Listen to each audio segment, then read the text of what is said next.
Army main સાથે થયેલ ઘર્ષણને લઈ વડોદરા કલેક્ટર કચેરી ખાતે આવેદનપત્ર આપ્યું. ગુરુવારે સાંજે મોતીપુરા ખાતે કાળા કાચવાળી કાર લઈને નીકળેલ આર્મી જવાન અને પોલીસ વચ્ચે થયેલા ઘર્ષણના વિડીયો વાયરલ થયા. આર્મી મેનની મેમો નહીં ફાળવા ભરવાની જીદ અને પોલીસની કાયદાનો અમલ કરાવવાની જીદે આખા મુદ્દાને મારામારી સુધી પહોંચાડી દીધો. ગુજરાત રાજ્યમાં હિંમતનગરનો તાલુકો છે, ત્યાં એક માજી સૈનિક રજા પર આવેલો હતો. સર્વિંગ સોલ્જર છે એ સૈનિક, અત્યારે ડ્યુટી પર છે અને 15 દિવસની રજા પર એ આવ્યો હતો. અને 15 દિવસની રજા પર આવ્યો ને હિંમતનગરમાં કંઈક એનો પરિવાર માટે કંઈક સામાન લેવા માટે જઈ રહ્યો હતો.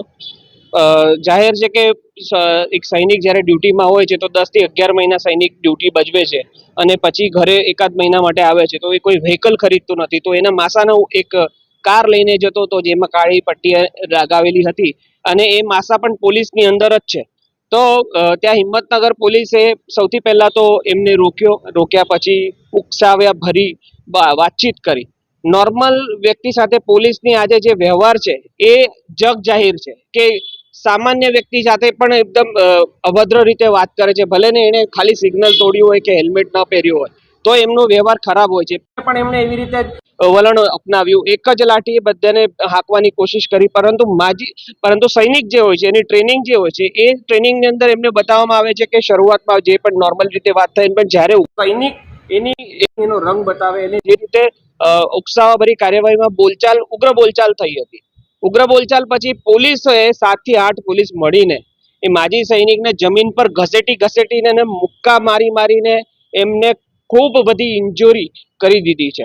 ઇન્જરી કર્યા પછી એમના ઉપર પણ એફઆઈઆર કરી દેવામાં આવી. આ સૈનિકની ઉપર એફઆઈઆર કરી દેવામાં આવી, પરંતુ જે પોલીસ વાળાઓએ આ વલણ અપનાવ્યું એમના વિરુદ્ધ કોઈ પણ કાર્યવાહી હજી સુધી કરી નથી.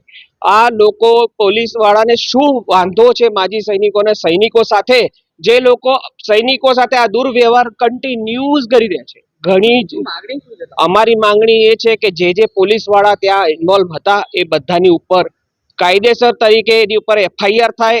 એમને જરૂર પડે તો સસ્પેન્ડ કરો અને જરૂર પડે તો સર્વિસમાંથી રિમૂવ કરો અને આવો દાખલો બેસાડો કે આવતી વખતે કદી પણ આવા સૈનિકો અને માજી સૈનિકોને એમના પરિવાર વિશે અને પરિવાર વિરુદ્ધ આવું કોઈ કૃત્ય કોઈ પોલીસ વાળો કાયદાના અંતર્ગતમાં રહીને ન કરી શકે. અમારા ગૃહમંત્રી કહે છે કે કાયદામાં રહેશો તો ફાયદામાં રહેશો, તો આ શું ફક્ત સામાન્ય વ્યક્તિને ફોજીઓ માટે જ છે? પોલીસને કાયદામાં રાખવાની જરૂર નથી લાગતી? પોલીસ પર લગામ લગાવો સાહેબ.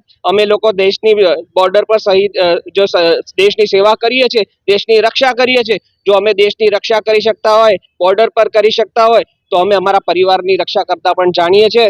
જો આમની ઉપર એફઆઈઆર નહીં થાય અને કોઈ પણ જાતની કાર્યવાહી નહીં થાય તો અમે આના ઉગ્ર આંદોલન કરીશું. મારું નામ વિનય ચૌહાણ છે.